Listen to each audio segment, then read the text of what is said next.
കഠിനമായ വരൾച്ചയിൽ കാഞ്ഞിരപ്പുഴ വറ്റി. ജലലഭ്യത നിലച്ചതോടെ ആഢ്യൻപാറ ചെറുകിട ജലവൈദ്യുത നിലയത്തിൽ ഉൽപാദനം നിർത്തിവെച്ചു.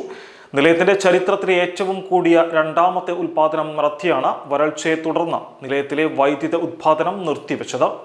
മലപ്പുറം ജില്ലയിലെ ഏക വൈദ്യുതി ഉൽപാദന കേന്ദ്രമാണ് ചാലിയാർ പഞ്ചായത്തിൽ 2015 സെപ്റ്റംബറിൽ പ്രവർത്തനം ആരംഭിച്ച ആഢ്യാൻപാറ നിലയം.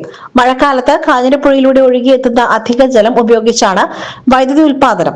1.5 മെഗാവാട്ടിന്റെ 2ഉം 0.5 മെഗാവാട്ടിന്റെ 1 ജനറേറ്ററുമാണ് വൈദ്യുതി ഉൽപാദനത്തിനായി നിലയത്തിലുള്ളത്. സാധാരണഗതിയിൽ കാലവർഷം തുടങ്ങുന്നത് മുതൽ ജനുവരി അവസാനം വരെ 3 ജനറേറ്ററുകൾ പ്രവർത്തിപ്പിക്കും.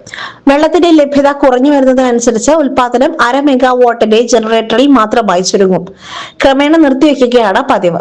2018ലെയും 2019ലെയും പ്രളയത്തിൽ നാശനഷ്ടം നേരിട്ട നിലയത്തിൽ പുനർനിർമ്മാണം നടത്തി 2020ൽ പ്രവർത്തനം പുനരാരംഭിച്ചു.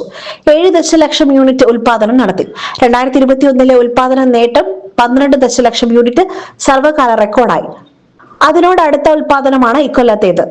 11.20 ദശലക്ഷം യൂണിറ്റിന് 4 രൂപ നിരക്കിൽ വൈദ്യുതി ബോർഡിന് വരുമാനം 4.48 കോടി രൂപയാണ്. വയനാടൻ മലനിരകളിൽ നിന്നാണ് കാഞ്ഞിരപ്പുഴ ഉത്ഭവിക്കുന്നത്. വയനാട്ടിൽ വേനൽ മഴ കിട്ടിയതിനാൽ മാർച്ച് വരെ ഉൽപാദനം നടത്തുവാൻ കഴിയും.